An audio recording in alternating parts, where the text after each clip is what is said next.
নিলে হসপিটাল থেকে কালকে ছুটি দিয়েছে, ছুটি দেওয়ার পরে তারপরে চুল টুল তো দাঁড়িয়ে ধরে যে অবস্থা ছিল তোমরা তো মনে ভিডিও দেখছোই। তো চুল তো রেকার্ডন লেগে প্ল্যান করছে যে না চুল দিয়ে আজকে কাটতে হইলামও।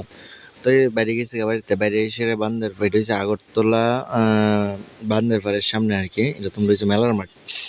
তো এই শেক লেগে বসছিল, তো অনেকদিন হচ্ছে শেক টেক খাই না, খামো করতে সময় তো পাইতেছি না, তো আমি কই চলো একটু শেক খাওয়া যাক।